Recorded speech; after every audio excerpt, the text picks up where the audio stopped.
अस्सलाम वालेकुम नाज़रीन, प्रोग्राम समात के साथ मैं हूं आपका मेज़बान उमर इम्तियाज।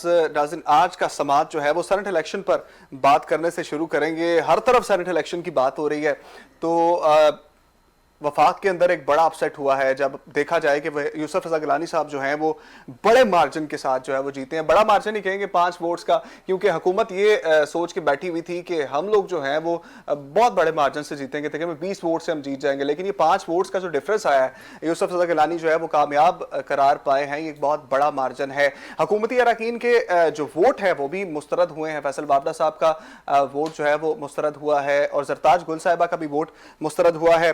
कुल 48 सीटों पर इलेक्शन होना थे, जिन पर जो है वो 11 सीटें जो पंजाब की थी बिला मुकाबला मुंतखब हुए सेनेटर्स, जिसके बाद 37 सीटों पर मुकाबला था। सिचुएशन कुछ इस तरह से है कि पाकिस्तान तहरीक इंसाफ के पास इस वक्त जो है वो 15 सीटों पर उम्मीदवार कामयाब हुए हैं। 48 में से 43 का रिजल्ट इस वक्त आ गया है, पंजाब की सीटें मिला के बता रहा हूं। और पीपल्स पार्टी के 8 उम्मीदवार कामयाब हुए हैं, जबकि मुस्लिम लीग नून के 5 उम्मीदवार कामयाब हुए हैं, जमीयत उलमा इस्लाम के 2 उम्मीदवार हैं और दीगर जमातों के जो है वो 7 उम्मीदवार कामयाब हुए हैं। पैनल हमारे साथ मौजूद है। ज़िशान अली माजिद साहब हमारे साथ मौजूद होंगे, नुमाइंदा पीटीआई है, इनको वेलकम करेंगे प्रोग्राम में। मियां सैफुर रहमान साहब सीनियर तजियाकार हैं, काफ़ी गहरी नज़र रखते हैं। आज भी इनसे जो है वो काफ़ी कुछ सुनने को मिलेगा कि क्या आगे होने वाला है। और राजा खुरम शहजाद साहब जो हैं वो हमारे साथ मौजूद होंगे, नुमाइंदा मुस्लिम लीग नून है। शुरू में करूंगा मियां सैफुर रहमान आपसे। सर, मुझे ये बताए, बड़ा अपसेट हुआ है इस्लामाबाद के अंदर और यूसुफ रजा गिलानी साहब ने हफीज शेख साहब को शिकस्त दी है। हम पहले भी बात करते आए हैं कि हफीज शेख जो थे वो एक स्ट्रॉन्ग कैंडिडेट नहीं थे, क्योंकि असद उमर साहब को उनसे इख्तलाफ था और उनकी जो पॉलिसीज थी वो भी वर्क नहीं कर रही थी। क्या आप समझते हैं मिसमैनेजमेंट हुई है, उम्मीदवार कोई दूसरा खड़ा करना चाहिए था पाकिस्तान तहरीक इंसाफ को? नहीं, पहले तो मैं ये बिग सेटबैक जो आपने बात की है ना उसको थोड़ा वाजे कर दूं। बिग सेटबैक वो 5 वोट्स का डिफरेंस नहीं है, क्योंकि जो पीटीआई के अपने वोट्स जो सिक्योर वोट्स थे, जो उन्होंने बाकायदा काउंट किए हुए थे, वो उसमें 17 वोट्स के गैप आया ना, तो 181 या 180 पर वो खड़े थे। अब जाके वो कम हुए। इसको अगर आप मुकाबला करें बिलावल भुट्टो जरदारी साहब, जो जरदारी आसफ अली जरदारी जोड़ तोड़ के बादशाह के बेटे हैं, वो स्पीयर हेड कर रहे थे ना ये सारी कैंपेन। और उनको आप इतना वो उस तरह ना समझे सादालू आदमी, वो बतौर सदर पाकिस्तान भी, उनके इंटरनेशनल भी, नेशनल लेवल पे भी, हर जगह पे उनका एक असर और रसूख है, अब तक मौजूद है। उसको उन्होंने इस्तेमाल करना भी आता है उन्हें। और साथ देखें ना कि हमारे यहाँ एक बहुत बड़ा एक चल गया था एक सिलसिला, पीछे बड़ी गहमा गहमी थी, एक बगैरा बंदर मांड, एक हॉर्स ट्रेडिंग का सिलसिला चला था। मुझे खुद याद पड़ता है कि बहुत ज्यादा देर नहीं हुई जिस दिन ऑर्डिनेंस आया सदारती, उससे कबल हमें गवर्नर हाउस में चंद एक हम सीनियर एडिटर्स वगैरह थे और वज़ीर आज़म के मोहतमिद खास थे हमारे साथ बैठे, वो कहने लगे सारा वो ये सारा रोना रो रहे थे कि जी ये हो रहा है, ये हो रहा है। और एक बात उन्होंने फाइनली कही कि जी ये कंसोर्शियम बन गया जिसमें अरबों रुपया इन्वॉल्व है, इंटरनेशनल लोग भी हैं, लोकल भी हैं, और क्या जी कि वो खरीदे जाएंगे जी। और फिर उन्होंने बाकायदा लोगों के बताया कि इसने 70 करोड़, इसने 40 करोड़ भी तो रिलीज हुई थी ना। जी जी, वो फिर बाकायदा जाके वीडियो आई है जी। लेकिन यहां तक हमें जो पता चला कि गवर्नमेंट ने भी और गवर्नमेंट को भी जो बैकिंग थी कुछ ताकतों की, वहां भी ये स्ट्रेटजी बन रही थी। यानी 2 स्ट्रेटजीज का टकराव हुआ है। और वो जो बिलावल भुट्टो जरदारी 25 लोगों को खरीदने का या अपने साथ मिलने का या पीटीआई के अंदर नाराजगी की जो बात करते थे कि हमने उनको अपनी तरफ कर लिया है, वो सारा काम जो है उसको उन्होंने कैश कराया है, मेहनत की है। बल्कि मैं समझता हूँ पीटीआई की एक लिहाज से वो जो 25-30 अरकान जा रहे थे उसमें से कम हो गए हैं, कुछ ताकतों ने इनको बचा लिया है। अलबत्ता आप ये कह सकते हैं कि हफीज शेख की जो हार है वो एक अलामती हार है। देखें, वजीर आजम इमरान खान का ग्राफ नीचे आया है डिलीवर ना करने की वजह से। ये ऐसी कुव्वतें जिनको अगर आप सिलेक्टर कह सकते हैं, यानी सबूत हो या ना हो, बहरहाल एक जुबान ज़द-ए-आम तो है ना, वहां भी ये सोच पाई जा रही है कि ये काम करने के लिए भी तो लाए गए थे ना, मिशन तो और को होगा तब्दीली का, लेकिन काम क्या किया गया, उसमें कोई बैकलॉग माजी का था, क्या था, उसमें ताखीर हुई, 2-2 ढाई साल बाद आपको चीजों का पता चल रहा है कि ये हो रहा है। और मुझे बल्कि एक बहुत बड़े सीनियर बंदे, प्राइम मिनिस्टर के बड़े करीबी हैं, वो कहने के जी एक दिन प्राइम मिनिस्टर को आगे कहा गया कि जनाब इतने लोग जो हैं ये काम इस तरह हो रहा है, वो वीट के बारे में कह रहे थे, फिर इस तरह हो गया, फिर वो कहने जी मुतजाद बयान आ गए 3-4 दिन बाद। मैं कह जी ये कौन शख्स हैं जो कह रहे हैं? उन्होंने कहा जी ब्यूरोक्रेट्स। तो मैं कह आप ये मुझे तासुर दे रहे हैं कि ब्यूरोक्रेट प्राइम मिनिस्टर से सियाना है, ज्यादा चालाक है, हिपोक्रेट है, मुनाफिक है, उनको एक्सप्लॉइट करता है। उन्होंने आगे इसका जवाब तो ना दिया, मायना यही था कि एक्सप्लॉइट करता है। तो मैं कह जी प्राइम मिनिस्टर किस मर्ज की दुआ है? सही। प्राइम मिनिस्टर ही तो वो जो chief executive of the country है, उसने अपनी एबिलिटीज को, कैपेसिटी को बढ़ा के उनको पकड़ना है। अगर वो उनकी तमाम सादा लू किस्म की वो जो फाइलें चलाते हैं या साजिशें हैं, उनका आला कार्ड बनना है, तो लोगों को क्या देंगे वो? ये सारा इस सिस्टम है। इसके पीछे जो जोड़ तोड़ जरदारी साहब ने की है, वो अभी भले वो तहरीक अदम एतमाद इसकी बात ना जाए, सही, लेकिन एक अलामती तहरीक अदम एतमाद की दाग बेल डाल दी उन्होंने। ज़िशान साहब से पूछ लूंगा वही सवाल जो मैंने अभी किया है मियां सैफुर रहमान साहब से।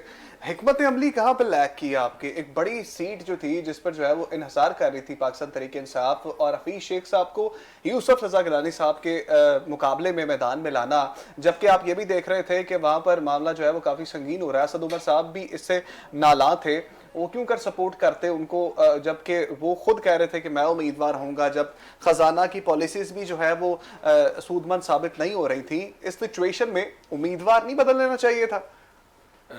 असल में पता क्या चीज़ है, हम मीडिया हाइप क्रिएट हो जाती है तो बहुत सारी चीज़ें ऐसी हैं जो मीडिया हाइप की नज़र हो जाती हैं। मीडिया हाइप पे आप देखें कि फौजिया अरशद हमारी यूसी की एक चेयरपर्सन थी, उन्होंने 174 वोट लिए। एक वर्कर ने, पाकिस्तान तहरीक इंसाफ की पैदा करदा वर्कर ने 174 वोट लिए हैं, और वो उसी इस्लामाबाद की उन्हीं मेंबर्स के हाथों से वो 174 वोट लेके अपने वोट स्कोर करके जीती हैं। तो मेरा लेकिन मीडिया के ऊपर उम्मीदवार आपके कमजोर थे। नहीं, उम्मीदवार कमजोर नहीं थे। असल में जो ये पुराने पाकिस्तान में जो मंडियां लगती रही है ना, ये उस मंडी का ना एक आखिरी वो एक 1.5 ईंट की जो मस्जिद बनाई हुई है इन कुव्वतों ने, वो अब ये अपने ना आखिरी मराहिल के अंदर है। और ये आखिरी इलेक्शन था सेनेट का इस तरह का कि जिसके अंदर ये सारा चीज आपको देखने को मिली है। वरना आप ये देखें कि पंजाब के अंदर जिस तरीके से इमरान खान ने और हमारे जितने भी अलायंस पार्टीज हैं, उन्होंने जिस तरीके से सारी चीजों को बेहतर करने के लिए कि ताकि मंडी ना लगे कोशिश की, 11 के 11 लोग बिला मुकाबला मुंतखब हुए, जिसका जो जायज हक था, जो जिसका नुमाइंदा था, उसकी बुनियाद पर उसको मिला। और वो आप देख लें कि पंजाब के अंदर क्या हुआ। अच्छा। लेकिन आप ये देखें कि सिंध के अंदर क्या हुआ। सिंध के अंदर कहीं पर एमक्यूएम को इस्तेमाल करने की कोशिश की गई, कहीं उसको वजारत देने की बात की गई, कहीं पर पीपल्स पार्टी के अरकान के ऊपर प्रेशराइज उनको किया गया। अभी कल जो अली गिलानी की वीडियो आई थी, क्या वीडियो थी? यही वीडियो थी ना कि आपने किस तरीके से वोटों को जाया करना है। और आज आप देख लें कि एक एमएनए लेवल का बंदा जो कौमी असेंबली को वोट कर रहा है, वहां पे 7 वोट आपके रिजेक्ट हो गए। तो इसका मतलब है कि वो पुराने पाकिस्तान साहब ने वही वीडियो तो नहीं देख ली? ठीक है, मैं मानता हूं, लेकिन आप देखिए कि जरदारी साहब के साथ क्या हो रहा था। जरदारी साहब के अभी वोट डालते हुए हाथ कांप रहे थे, उनको पता था कि ये मेरा आखिरी इलेक्शन नहीं है, ये पुराने पाकिस्तान का आखिरी इलेक्शन है। उनके वोट उन्होंने भी वो ठीक है, उनको दिया गया, उनको राइट दिया गया, उसी इलेक्शन कमीशन ने उनको वोट बदलकर दे दिया, बैलेट पेपर नया दे दिया, शहरियार अफरीदी को वोट नहीं दिया गया। अब ये क्या हुआ? ये टेक्निकल बहस है, ये अदालतें फैसला करेंगी, इलेक्शन कमीशन फैसला करेगा। लेकिन ये बेसिकली इमरान खान के नजरिए की दिन ब दिन जो फतह है ना, वो बढ़ती ही जा रही है। इमरान खान ने जो चीज कही थी कि ये इलेक्शन को खुफिया राय शुमारी के बजाय शो ऑफ हैंड से होना चाहिए, आप मुझे ये बताएं कि क्या आज उस नजरिए की फतह नहीं हुई? 174 वोट हमारे वोट उसको मिले हैं, फौजिया अरशद को मिले हैं, और आपके जो 7 वोट रिजेक्ट भी हुए हैं, उसके बावजूद यूसुफ रजा गिलानी साहब के पास क्या जस्टिफिकेशन है? तो खुद ही देते जा रहे हैं ना। यूसुफ रजा गिलानी साहब के पास 169 वोटों की क्या जस्टिफिकेशन है? कि वो वीक आपका कैंडिडेट था, आप उनको 164 वोट मिले। देखिए आईएमएफ का नुमाइंदा था, 174 वोट मिले, पीडीएम के 10 लोग नाराज थे ना, उनको कैंडिडेट सूट नहीं करता था। इस हफीज शेख को पीडीएम कहती है, ये आईएमएफ का बंदा है। अच्छा। ये बैनुल अक़वामी कुव्वतों का बंदा है, ये दुनिया की जितनी ताकतें हैं उनका बंदा है। फिर क्यों कैंडिडेट कहते हैं? जो मतलब अगर इमरान खान पे कौन सा इल्जाम है कि ये पीडीएम कहती है कि ये कुव्वतों का बंदा है? अगर और आप कह रहे हैं दो कैंडिडेट है, एक उम्मीदवार 174 पे स्टैंड कर रहा है, 164 पे स्टैंड कर रहा है, तो किसके हाथ पे तलाश नहीं दिया? ये जरदारी साहब ने जो सिंध के अंदर खेल खेला है, पूरे पाकिस्तान ने देखकर हम चाहते थे, हम इमरान खान मैदान में लाकर दोबारा बारी देकर ये चीज साबित करता है कि ये जो इमरान खान की आदत है कि वो एक्सपोज करता है। इमरान खान ने इस सड़े आप लोग हो गए गंदा expose। बदबूदार आपके निजाम 10 लोगों ने expose expose कर दिया किया। आपको। इसको एक्सपोज किया इमरान खान ने, एक्सपोज किया है, और किसी की जरूरत नहीं थी और किसी को मौका नहीं मिला कि इसको एक्सपोज करता। ये इमरान खान की राज साहब से पूछ लेते हैं, इसको एक्सपोज किया राज गया। साहब, अली साहब को मेरी बात समझ नहीं आ रही। वो कहते हैं 174 वोट जो है वो हमारे दूसरे उम्मीदवार ने लिए हैं। यूसी 164 की वोट। चेयरपर्सन वर्कर, बुनियादी वर्कर इस बात 174 वोट ले रही है। फिर क्यों नहीं ले पाए हफीज शेख साहब 174 वोट? क्योंकि एतमाद नहीं था उनको।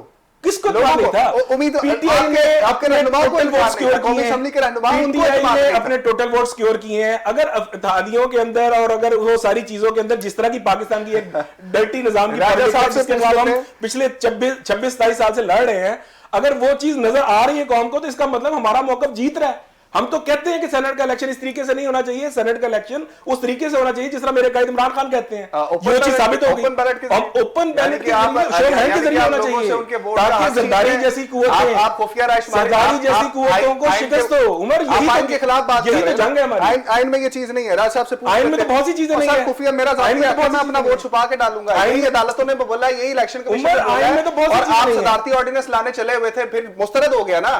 आइन कोई और तरीका तलाश कर लेंगे, आपने जो है वो वोट डालना है ओपन बैलेट के जरिए। बहरहाल लड़ेंगे। राजा तो साहब इसके से ऊपर बात जंग करते हैं। लड़ेंगे राजा साहब, 174 वोट बकौल उनके जो है वो देखा भी गया कि उनके दूसरे उम्मीदवार ने हासिल किए। 164 वोट हफीज शेख साहब ने हासिल किए हैं। वो जो 10 का गैप है वो नहीं समझ आ रही अली माजिद साहब को। एतमाद नहीं था उन 10 लोगों को जिन्होंने सब हफीज कुछ शेख आया साहब को हुए वोट हैं। नहीं दिया। अच्छा, मैं एक बात आपको बताऊं, इस इलेक्शन में पार्लियामेंट का वकार जो है ना वो बुलंद हुआ है, कायम हुआ है, मजरू है। ठीक है। एक्सपोज जिनको ये कह रहे हैं ना वो करते हैं, वो बेचारे खुद हो जाते हैं अपनी नाअहली और नालायकी से। अब देखें, तंजीम साजी सेनेट का इलेक्शन 1973 जो है ना, उसके आर्टिकल 59 में है कि आप सेनेट को कैसे बनाते हैं। और ये अभी से नहीं, ये तकरीबन जब से ये पाकिस्तान बना है ये एक सिलसिला चल रहा है। और आप देखें क्या इनकी सूरत हाल है कि जनाब फरमा रहे हैं कि मैं इसको खुफिया बैलेट में लेके आऊंगा, जबकि आप देखें कि ऑर्डिनेंस में ये जो लेके आए हैं उसको सुप्रीम कोर्ट ने सेट असाइड कर दिया, सही, ठीक है। और 226 आर्टिकल ना जो इसमें सीक्रेट बैलेट की निशानदेही करता है। देखिए, वोट का इस्तेमाल, वोट का जो एक वकार है उसको कायम रखने के लिए इलेक्शन कमीशन का वजूद आया, बिल्कुल ठीक है। अब देखें नलायक आजम की तरफ देखें कि कर क्या रहे हैं, उस चीज में ट्विस्ट ला के by way of giving their suggestions. Raj sahab ऐसे अल्फाज इस्तेमाल करें फिर वो भी इस्तेमाल करें। मैं क्या करता है, देखिए क्या आयन की, अभी आप अपनी थोड़ी देर तक पहले बात बता रहे थे, देखिए मुझे बात करने थे जरा। अभी आप थोड़ी देर पहले कहते हैं कि आयन को ये नहीं मान रहे, ठीक है। अब देखें 213 और 218 अप टू ये जितने आर्टिकल्स की डिस्कशन सुप्रीम कोर्ट ने ऑब्जर्वेशन में दी है कि आप शफाफियत का इलेक्शन कमीशन से गुमान और तकाजा रखे और वो इसको फुलफिल करेगा। ये देखें ना, एक वक्त जाया करने की बात की है सेनेट की, इन्होंने कोई इनकी कामयाबी नहीं थी। इन्हें पता था कि वहां पे इनकी डिलीवरी कुछ नहीं किया हुआ।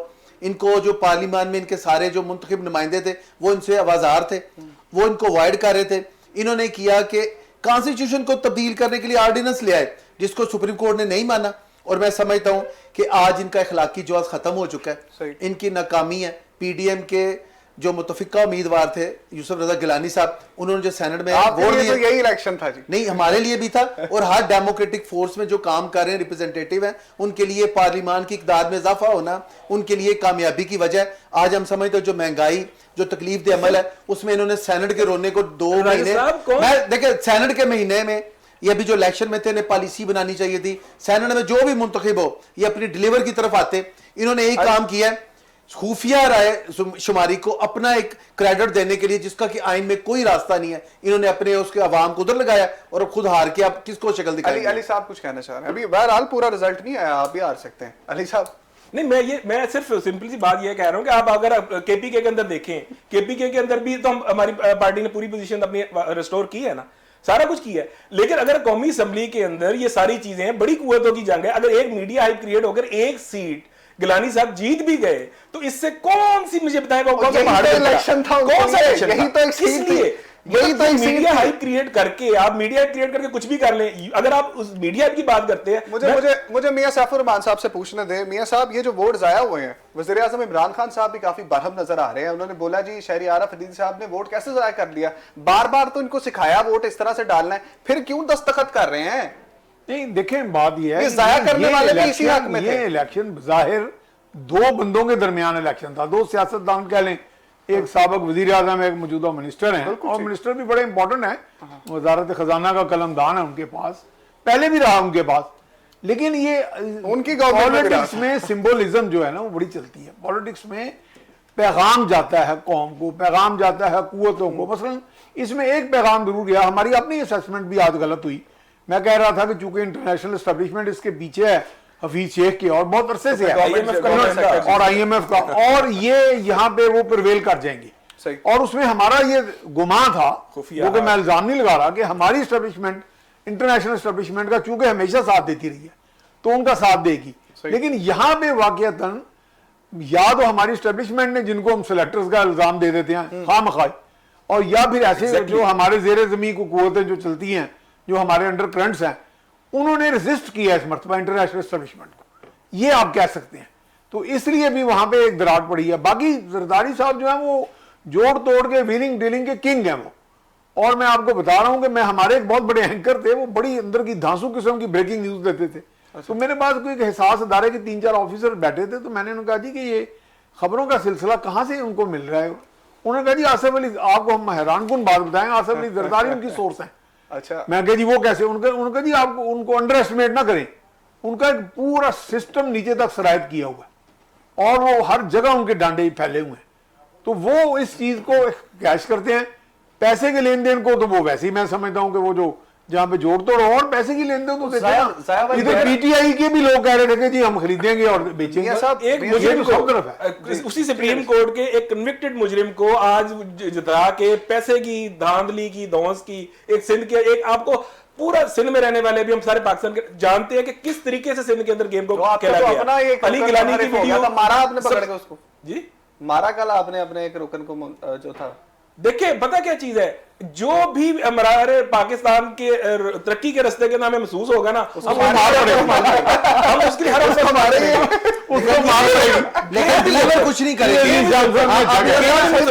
जो भी करेगा मार पड़ेगा।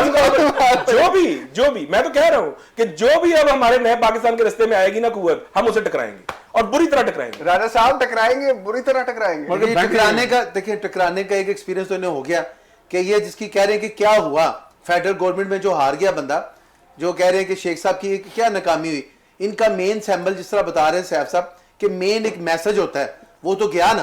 और दूसरा देखें उसी जगह पे आपने मेयर का इलेक्शन जो है ना वो हारा था। राजा साहब ये भी बता रहे हैं, मैं देखिए, मैं मेरी बात डस्का हारा, मेयर उससे पहले हारा, मेन फेडरल में ये जिसको कह रहे हैं कुछ नहीं है, इनकी तो मेन बांकियां वहां पे हिल गई हैं।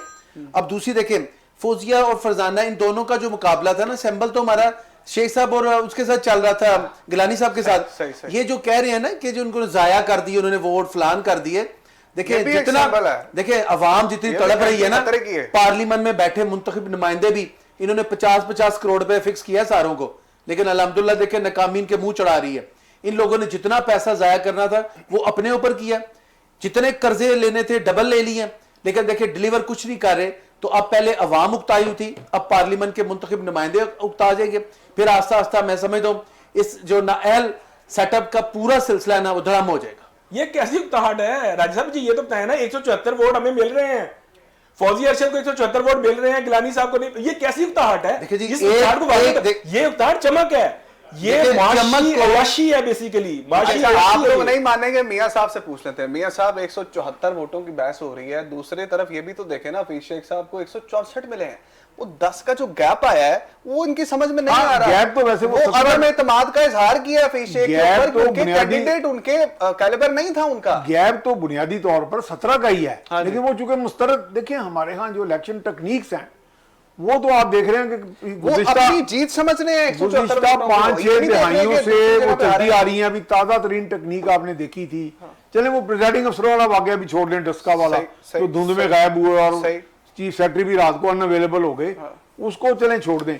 इससे थोड़ी देर पीछे चले जाएं तो जो आपका सेनेट में तहरीक अदम एतमाद के 62, 63, 64 लोग बाकायदा उसको पेश करने वाले थे तहरीक अदम एतमाद, तो जब उसकी वोटिंग हुई तो 12 बंदे और 13 बंदे निकाल लिए गए। तो ये तो वही जो मादी की हॉर्स ट्रेडिंग और वो तहरीस, दबाव, लालच, वो सारे सिस्टम चले। अब ये है कि यहाँ पे कुछ लोगों ने वो सारा सिस्टम को एक्सप्लॉइट करने का तरीका सीख लिया, जिसमें मैं समझता हूँ कि जरदारी साहब उसमें पेश एग्जैक्टली यानी कि वो समझते हैं। लेकिन ये भी है कि यहां पे भी ये नहीं आप कह सकते, चले भले वजीर आजम को आप एक बेनिफिट ऑफ डाउट दे दें कि जी वो पर्सनली ईमानदार है, लेकिन यहां भी पीटीआई के अंदर आप ये बिल्कुल वर्का पाड़ दें, पंजाबी में जैसे कहते हैं कि यहां पे पैसा नहीं चला या पैसे को बिल्कुल वो नहीं मानते। 2018 वाली यहाँ पे खरीदो फरोख्त का सिलसिला जो है उसको भी खत्म करने में वज़ीर आज़म को बड़ी वीडियोस इनकी करना पड़ेगा। वो खुफिया के अंदर गया आज, जिसको हमें कहते हैं जब हम जीतते थे तो कहते हैं खुफिया हाथ है। देखिए जी, आइए मतलब कितना मैं बता दूं आपको, प्राइम मिनिस्टर का ऐसा कोई नजरिया नहीं है। अगर इमरान खान ताकत धौंस इस्तेमाल करना चाहता है तो इन्होंने आटा आइए उनको क्रेडिट ज्यादा है। तो भी इमरान खान के मुल्क की जीत हुई है आज। इमरान खान सिटिंग वजीर आज़म की बात सुन लें जी, राज साहब की बात। मैं कह रहा हूं कि गलतफहमी है मेरे भाई को कि प्राइम मिनिस्टर साहब जो है ना वो कोई, देखिए उन्होंने आगे बंदे रखे हुए हैं। पहले उन्होंने गुड़ में बंदे रखे थे, चीनी में बंदे रखे, फिर माफिया को जिसको वो खुद कहते हैं हुकूमत में खुद है, कंट्रोल खुद करते हैं। उसके बाद अब उन्होंने सैनड में भी बंदे रखे थे, लेकिन वो बिक नहीं सके। इनका ये ख्याल था कि हम लोग जो 50-50 करोड़ रुपया दे रहे हैं ना अपने ऐवान में मुंतखब नुमाइंदों को डेवलपमेंट के नाम पे, जिसकी पहली वीडियो 2.5 साल पहले इन्होंने सेव करके रखी, अब ये इंशाल्लाह अगले इलेक्शन में इसकी निकाल के दिखाएंगे। ठीक है ना। इन नाहलों और बेवकूफों को ये नहीं पता। देखिए आप जिसको आज इखलाकी जवाब खो चुके हैं पूछने का, वीडियो तो आपकी भी निकली है। देखिए हमारी वीडियो जो है ना वो सैनड के हवाले से वो साफ वीडियो थी, वो वीडियो थी जो इन्होंने ही ट्रैप करके उन बंदों को इस्तेमाल किया। देखिए हमें सजा हुई, हम जिस मामले में भी आए हम फेस कर रहे हैं आज। अच्छा। ख्वाजा आसिफ साहब, राना सनाउल्लाह साहब, गिलानी साहब के बेटे की वीडियो लीक हुई है, गिलानी साहब इस्तीफा देंगे अगर नहीं। देखिए गिलानी साहब इस्तीफा किस बात पे दें, कोर्ट से सजा याफ्ता हैं, उन्होंने क्या इस्तीफा देना है? देखिए वीडियो को संभाल के रखना कर लेते हैं। बाबा साहब की भी बात करेंगे। मैं समझता हूं जी कि आज इनका इखलाकी जवाब खत्म हो चुका है। सैनड का इलेक्शन जो इनके मुंह पे जो है ना वो एक तमाचा है। इन्हें समझना चाहिए डिलीवर करने से अवाम भी आगे खुश होती है और पार्लियामेंट के मुंतखब नुमाइंदे भी। सैनड में जो ये मर्जी करें, जो ये मर्जी कह लें, इनकी नाकामी वहां पे खड़ी इनको मुंह चढ़ा रही है। इन्हें अभी भी कुछ सोचना चाहिए। आपस में एक दूसरे पे इल्जाम लगाते हैं, वो मुलजिम वो मुलजिम वो मुलजिम, गिलानी साहब मुलजिम है। वादा साहब की बात कर लें थोड़ी सी, बाल बाल बचे हैं आज। ये मेरा ज़ाती ख्याल है। ये जो मुझे राजा साहब की बात से याद है, वो जो पंजाबी का खेल नहीं होता बच्चे में खेलते हैं जैसे पंजू हार तो ये इस वक्त ऊपर भी यही चल रहा है। सही। जिसपे डोली की उंगली आ जाती है वो कामयाब हो जाता है। तो ये कुछ इस तरह जैसे लॉटरी। वावडा साहब की से भी एक मिस्टेक हुआ ना, चले बारह उनका एक पर्सनल करिश्मा भी है, मैं समझता हूँ कनेक्शंस भी हैं, पैसा भी शायद चला होगा, मेरे पास सबूत तो नहीं है मैं इल्जाम लगा दूं, लेकिन वो इतने गए गुजरे भी नहीं है। इस्माइल साहब बड़े नाराज थे, मैं वही कह रहा हूँ वो इतने गए गुजरे नहीं है कि वो मैनेज ना कर पाते। मैनेज हुआ है यानी चीजें, लेकिन भारत पीछे पार्टी की भी एक स्टैंडिंग तो है, वो पार्टी ने अपना जो एक रखा। लेकिन एक मिस्टेक भी वो कर गए ना, जब उनके लॉयर ने जाके बताना पड़ा कि जी वो रिजाइन कर रहे हैं वो नेशनल असेंबली से, उसमें भी कुछ टाइमिंग का मसला भी बहाम हो गया। तो ये जो टाइमिंग का एक इशू है, मैं समझता हूँ कि इस पे कुछ काम करना जरूरी है, क्योंकि आपको एक मैंडेट लेके पार्टी आती है और उसमें बहाम, जैसे बड़ा अच्छा लफ्ज बोला आपने कि बहाम ही बहाम या कोई मिस्टेक या मुगालता, अब मुगालतों से आगे निकल के हम वर्किंग मोड में डालें, कौम को वर्क मोड में डालें, क्योंकि अब हम बहुत ज्यादा सफर कर चुके हैं इन चीजों से। अच्छा, ये अली साहब से पूछ लेते हैं, बाबा साहब का क्या मामला हुआ था जी? इस्तीफा जो है बड़े बैन मौके पे दिया है, पहले ही पता लग गया था मैंने जीत जाना है? देखिए पता क्या चीज है, मैं आपको बात बताऊं, अगर मैं यहाँ पे पीटीआई के नुमाइंदे की, पीटीआई के एक मेंबर की हैसियत से बैठो ना, तो मैं किसी पर्सन को डिफेंड करने नहीं बैठा। सही। मैं निजाम को, अगर निजाम के अंदर यूसुफ रज़ा गिलानी साहब को मैं नहीं कह रहा, सुप्रीम कोर्ट का, पाकिस्तान इंडिविजुअल ना हिट करें, सुप्रीम कोर्ट पार्टी की बात करें, इंडिविजुअल बात मैं तो इंडिविजुअल बात ही नहीं कर रहा। मैं कह रहा हूं कि पाकिस्तान की सुप्रीम कोर्ट ने उनको मुजरिम डिक्लेयर किया है। फिर बाबा साहब ने क्या कहा? बाबा साहब के उन्होंने पावर हो दिया, इलेक्शन कमीशन ने बोला ना, सुप्रीम कोर्ट ने 50 रुपए के स्टाम्प पे मियां मोहम्मद नवाज शरीफ को यहां से फरार करवाया। फैसल वाडा की बात करें, फैसल वाडा की बात कर रहे हैं, सुप्रीम कोर्ट हाफिज फैसल वाडा की बात करें। मैं बात कर रहा हूं, कहते हैं फैसल वाडा एमएनए है हमारे पार्टी का, सिंध से वो नहीं है, जाली अब नहीं है, इस्तीफा दे दिया, इस्तीफा दे दिया ना। मैं एक बात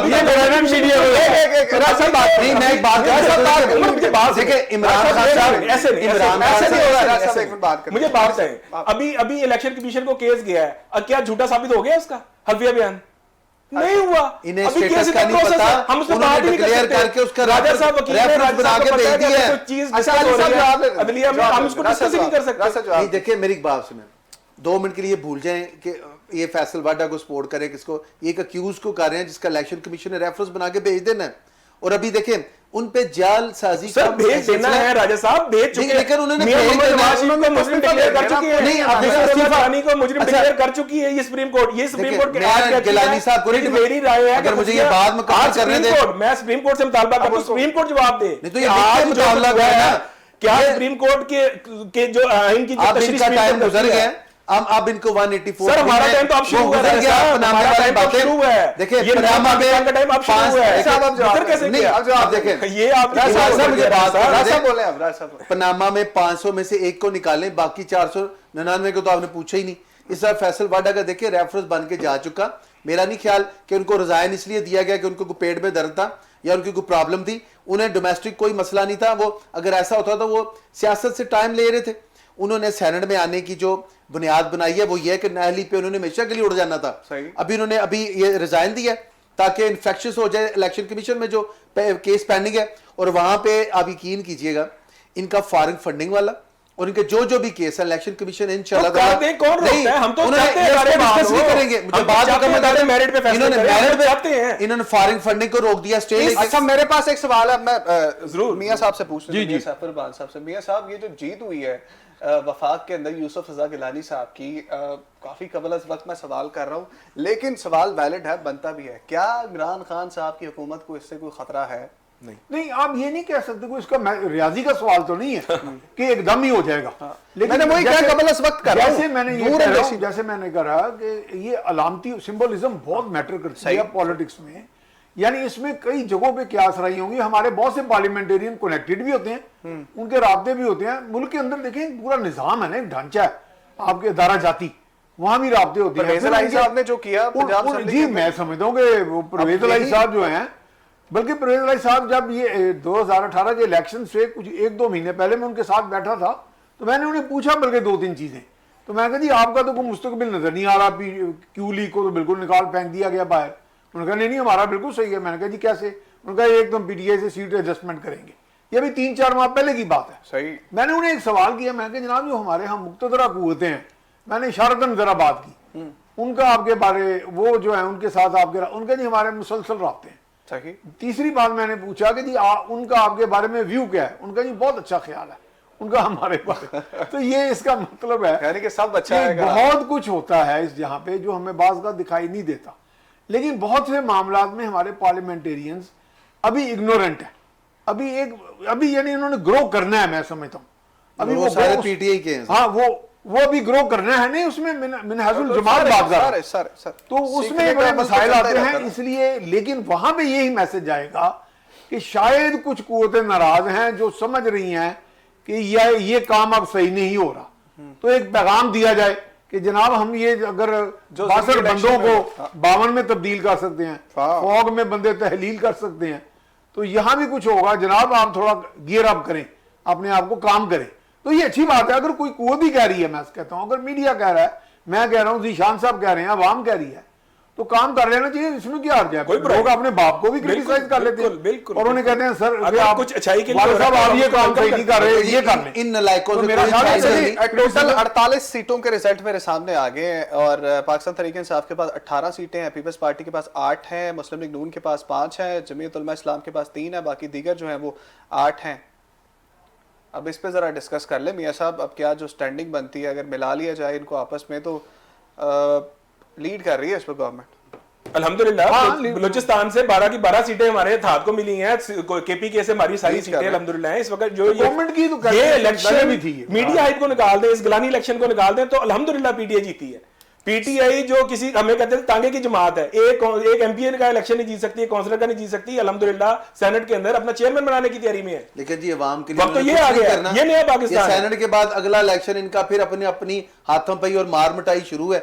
देखिए पीटीआई के रुकन लड़ाई कर रहे हैं, ऐवान में पॉलिसी होनी चाहिए, वहां पे लीगल मैटर्स को डिस्कस करें, ये लोगों को डिलीवर करें। साहब तमीना दौलताना भूल गई, इसी गिलानी को चूड़ियां फेंका करती थी। आप किधर बात कर रहे हैं? छोड़ दे दें राजा साहब, पिछली बातें ना करें। मैं वही कह रहा हूँ कि इन बातों में पढ़ेंगे तो बहुत दूर तक आनी जाएगी। इसी गिलानी को चूड़ियां फेंका करती थी। मैं आपको जरा सिंध की सूरत हाल पे बात कर लेते हैं। वफाक पे तो बहुत ज्यादा बात कर ली है हमने। सिंध में पाकिस्तान पीपल्स पार्टी के पास 5 सीटें हैं, एमक्यूएम के पास 2 हैं और पीटीआई के पास 1 नशस्त है जिसमें वो कामयाब हुए। मियां साहब क्या स्टैंडिंग है सिंध के हवाले से? सिंध में तो खैर देखें पीपल्स पार्टी का एक अपना एक इन्फ्लुएंस तो है ना जी, हल्का नियाबत है उनका, भुट्टो का एक असर और रसूख है, वो तो अभी कंटिन्यू कर रहा है। सही सही, तो उस हवाले से उनको तोड़ना मैं समझता हूँ कि थोड़ा सा एक अभी थोड़ा कबल वक्त है, यानी देर लगेगी। लेकिन बहरहाल यह है कि पीटीआई ने वहां पेनिट्रेट करके अपनी जगह बनाई है और वो मुमकिन है कि वो आगे जाके इसको कंसोलिडेट करने की पोजीशन में आए। लेकिन अभी तक वो जो भट्टो शहर है या वो किसी तरह वो वहां पे अभी परसिस्ट कर रहा है, कंटिन्यू कर रहा है, तो उस हवाले से वो सीटें भी निकालेंगे। बिल्कुल ठीक। अब ये है कि वहां पे चूंकि मैंने पहले भी अर्ज किया कि जोड़ तोड़ भी चलता है, वहां पे जीडीए एक असर रखती है, वहां पे एमक्यूएम असर रखती है, अब तो बल्कि थोड़ा बहुत स्टैंडिंग जो है टीएलपी की भी है वहां। तो इस तरह के भी मामला हैं कि वहां पे बहुत से ऐसी जमातें भी हैं जो एक काउंटर एक्ट करती हैं। सारी पार्टीज की स्टैंडिंग जरा सुन लें। मुस्लिम लीग नून के पास 5 है जी, पीटीआई के पास 18 है, पीपल्स पार्टी के पास 8 है, एमक्यूएम के पास 2 हैं और जीडीए के पास कोई सीट नहीं है। ये जो नया इलेक्शन हुआ 48 सीटों पे उसकी बात कर रहा हूं मैं। और एएनपी के पास इस वक्त 2 हैं, एमएमए और जेयूएफए के पास 3 है और बीएनपी के पास इस वक्त जो है वो 2 सीटें हैं, बीएपी के पास जो है वो 6 है, पीएमएलक्यू के पास जो है वो 1 सीट इस वक्त है और आजाद उम्मीदवार 1 है। 48 के 48 का रिजल्ट आपके साथ। नहीं ये तो फिर मेरा पीटीआई से ज्यादा मान जाती है अगर ये सारे इकट्ठे हो जाएं। जी नहीं इसमें पीटीआई के तादी ज्यादा हैं, पीटीआई के तादी ज्यादा हैं। बलूचिस्तान से जो अब्दुल कादिर जीते हैं, बलूचिस्तान के उनके हैं, बलूचिस्तान को शामिल और क्यू के भी हैं। अब्दुल कादिर नून लीग को छोड़कर आए ना, वो बीएपी और बीएनपी फैक्टर बड़ा, बीएपी और बीएनपी फैक्टर बड़ा अहम है। इसके अंदर 8 सीटें मर रही हैं इनकी। हाँ देखें बलूचिस्तान में तो बहरहाल 8 सीटें मर रही हैं। बलूचिस्तान में एक खास अंदाज में वहां पे डीलिंग की जाती है। हाँ। वो मुकामी सतह पे कहते हैं ना बलूचिस्तान की चीज सबसे महंगी होती है, ये भी बातें गर्दिश कर। जी बिल्कुल, मैं बल्कि बता रहा हूँ कि जिस दिन हम यहाँ पे मिले वज़ीर आज़म के मोहतमिद खास को, तो वहाँ एक साहब बताने लगे, अभी ये इलेक्शन का सिलसिला शुरू नहीं था, 15-20 रोज पहले की बात है, तो वो कहने लगे जी मुझे किसी आजाद रुकन का एक फोन आया कि जी इलेक्शन वाले दिन में आपको मिलूंगा। अच्छा। 3 मार्च को, तो इंशाल्लाह ताला हलफ लेने आऊंगा। उन्होंने कहा जी आप हलफ कैसे लेने आ जाएंगे, और आप आजाद उम्मीदवार हैं, आपके पीछे कौन है? उन्होंने कहा जी 40 करोड़ रुपया मेरी डील हुई है, 8 वोट हैं, 5-5 करोड़ रुपया मैंने तय के लिए जमीन का एक टुकड़ा मैंने बेच दिया है। अच्छा। और 40 करोड़ में मेरी डन है, यानी इतने वो शोर थे। और ये पीटीआई के तर्जमान समझने एक बड़े अहम बंदे ने मुझे बराह रास्त बताया फ्रॉम द हाउसेज माउथ।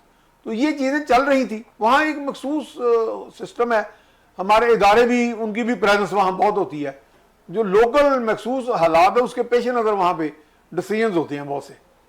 अच्छा मुझे एक और भी बात जो है वो चेयरमैन सेनेट के लिए जो है वो सब यही कह रहे हैं, सब यही बात कर रहे हैं कि गिलानी साहब जो है वो एक इंतहाई मजबूत उम्मीदवार होंगे, यहाँ पे गेम एक बार फिर पलटेगी। हो सकता है ऐसे? स्पेड वर्क करना पड़ेगा अभी उन्हें बहुत सा। साहब मुझे बताएं जरा, ये हो सकता है गिलानी साहब जो है वो यहाँ पे भी मैदान मार सकते हैं? देखिए पता क्या चीज, राजा साहब से पूछा। गिलानी साहब का देखिए जी एक रोल है, वो प्राइम मिनिस्टर थे, उनकी एक सियासी जमात है, वो पीटीआई में एक मुतहरक रोल प्ले कर रहे हैं। देखिए ना जिस तरह डस्का में एक आप देखें कि इलेक्शन कमीशन एक पॉजिटिव रोल प्ले किया, सब वहाँ पे जो थी एडमिनिस्ट्रेशन वो उसको सस्पेंड किया जस्ट बिकॉज ऑफ का उनका जो रोल था वहाँ पे नेगेटिव या जो भी पुअर रोल था। मैं समझता हूँ कि पार्लियामान का जो वकार है ना अब इजाफा उसमें होने जा रहा है, जीतना हारना सिस्टम के साथ चलता रहेगा, मुकाबला करना असल बात होती है। मैं यकीन रखता हूँ कि पीटीएम की ये जो कामयाबी है इस इलेक्शन में जो सेनेट का है, इसमें आगे भी मजीद इसे तकवीत मिलेगी, क्योंकि इन लोगों से कुछ डिलीवर नहीं होना। देखिए जो मुंतखब, मैं अब एक बात मुकम्मल करने लगा, जो एमपी है मैंने मुंतखब वो कहते हैं वो पार्लियामेंट में बैठ के इनकी बातें सुनने या इनकी लड़ाइयाँ देखने नहीं आते, वो किसी भी एबीसी के रिप्रेजेंटेटिव है और उन्होंने वहाँ पे बैठ के सिर्फ और सिर्फ लोगों की बेटरमेंट के लिए, वेलफेयर के लिए और उन बेहतरियों के लिए काम करने से पाकिस्तान तरक्की करेगा। आप देखिए आज तक अभी तक कर्जों की भरमार है, तबाही और बर्बादी कर रहे हैं, कोई प्रोजेक्शन नहीं है इनकी, किसी कोई इफ्तिताह कर रहे गए हैं तो वही फट्टी उतार के दोबारा लगा रहे हैं। इनको चाहिए खाली ऑरेंज ट्रेन में 40 अरब की करप्शन है, उस ट्रेन को खाली ऑरेंज ट्रेन में 40 अरब की करप्शन है। गिलानी साहब और उनके साथ कर रहे हैं, गिलानी साहब तो नाम भी कोई नहीं, गिलानी साहब और उनके साथ काम करने वाली हर जो रिप्रेजेंटेटिव मैं कह रहा हूँ ये खुद अपनी लड़ाकी से उसको तकवीत दे रहे हैं और ये कामयाब होंगे। मैं समझता हूँ कि गिलानी साहब और जिस सतह के लोग चल रहे हैं ना वहां पे, ये अब इनको Next से एक नई मार सिलसिला निकालेंगे। आएगा और सेनेट में इनको नाकामी आगे जरूर होगी। अली साहब मुझे ये बताएं, जो सवाल मेरे राज साहब से किया है, यूसुफ रज़ा गिलानी साहब के कितने चांसेस हैं? आप तो कहेंगे कोई चांस नहीं है, लेकिन बहरहाल चांस तो है, दोबारा गेम पलट किस सकती चीज के है। चांस हैं? चेयरमैन साहब मैं कहते हैं आपको ये बल्कि वो जिसको कहते हैं ना कि कबल असबाब एक साबिक वज़ीर आज़म है, अब वो एनए तो पलटेगा। फूरी साहब पेंडिंग है सर, जब केस। दस्का के अंदर इलेक्शन कमीशन का फेवरेट उम्मीदवार हारा तो इलेक्शन दोबारा हो सकता है। तो मैं तो शायद समझता हूं कि हो सकता है कि ये वाली सीट का भी जो है नोटिफिकेशन ना हो, गिलानी साहब की सीट का नोटिफिकेशन भी नहीं होना चाहिए। काफी पता सात ये दोनों की बात बता दी। ये मैं आपको हो सकता है इसका भी ये गिलानी notification साहब को भी फिक्स कर रहे हैं ये कोई नैब का नोटिस भिजवा रहे हैं या वैसे ही उन्हें कुछ थ्रेड कर रहे हैं आप? नहीं, थ्रेड किस में कौन सी बात है राय साहब? ठीक है ना जी। उन्होंने थ्रेड तो की कहा कौन सी हमारे बात रास्ते है? में कोई भी आएगा उसको बस ऑब्वियसली मैं तो कह रहा हूं कि नए पाकिस्तान के अच्छा, रास्ते ये कुछ नए करेंगे, पाकिस्तान- कह रहे हो। नए पाकिस्तान के लिए हमें जो भी मेहनत करना पड़ी इंशाल्लाह हम पाकिस्तान को, पाकिस्तान के इदारों को बनाकर दिखाएंगे। अच्छा, इंशाल्लाह। मरियम नवाज एक का वजीर आजम अगर वजीर आजम अपनी तमाम ताकत के बावजूद अपू ईवान के अंदर अमनिस्ट्री के बावजूद, हर चीज के बावजूद अगर एक इलेक्शन हारता है तो इसका मतलब है कि वो पैसा जो धौंस धांधली, हम ये नई रवायत, जो पुरानी रवायात है इनको खत्म करके नई रवायात ला रहे हैं। हम जरदारी पॉलिटिक्स को खत्म करना चाहते हैं। हम वो सिंध कभी के खत्म नहीं होनी। जो जंगलों से निकाल वो कर असल रूल हुआ है नहीं डेमोक्रेटिक नहीं सेटअप नहीं के। राज साहब, ये वक्त अच्छा, आएगा। देखिए, प्राइम हमें- मिनिस्टर हमें- की ये कौन सी ये वक्त आएगा। नीति बयान कर रहे हैं ज़रदारी पॉलिटिक्स का प्राइम मिनिस्टर खात्मा के होगा, पास ज़रदारी टोले का खात्मा होगा, इस पॉलिटिक्स का खात्मा होगा, इंशाल्लाह होगा। इनकी हम नाकामियों करके से दिखाएंगे। इन्हीं का खात्मा हम होगा। करके दिखाएंगे। अच्छा, बयान आया है बिलावल भुट्टो जरदारी साहब का, मियां साहब आपसे पूछूंगा। जी। कहते हैं जी जमहूरियत बेहतरीन इंतकाम। इंतकाम ही नजर आ रहा है और तो मुझे तो कौन लगता सी है कि जमहूरियत? जमहूरियत में इंतकाम के अलावा या हमारी सियासत में है कौन क्या? सी जमहूरियत? क्योंकि जो लोग इक़्तिदार में आ जाते हैं वो कहते हैं जी दूसरा गलत है। इसमें मैं समझता हूँ वज़ीर आज़म ने भी थोड़ा पॉलिटिक्स ऑफ एडजस्टमेंट नहीं की। वो अगर आए हैं तो मैं कहता हूँ करप्शन को तो जड़ से उखाड़ें, इस पे सब लोग उनके साथ हैं और उनको सही मानों में ठोस शवाहिद के साथ पकड़ें, सही। अदालतों में केस साबित करें। ये अली कलामी तीन साल में ये एक मैं का जो टाइम कह रहा हूं मैं मैं किसी कह रहा भी हूं बात का कि वो जवाब नहीं करें, मिलेगा, एक-एक करके वो जवाब करें, साबित करें, इसमें सारी कौम उनके साथ है और उसको आगे जाके उनके रिजल्ट्स लें, नताइज निकालें। लेकिन साल ये तो नहीं है कि अगर आप एक जगह खड़े हो गए एक मंबर पे कह दें कि मैं सच्चा हूं, मैं नेक हूं, मैं पारसा हूं, बाकी सारी कायनात जो है वो सब जाहिल हैं, सब और गलत लोग हैं। और ऐसा नहीं होता, पॉलिटिकल में अच्छे बुरे हर तरह के लोग होते अली साहब, हैं।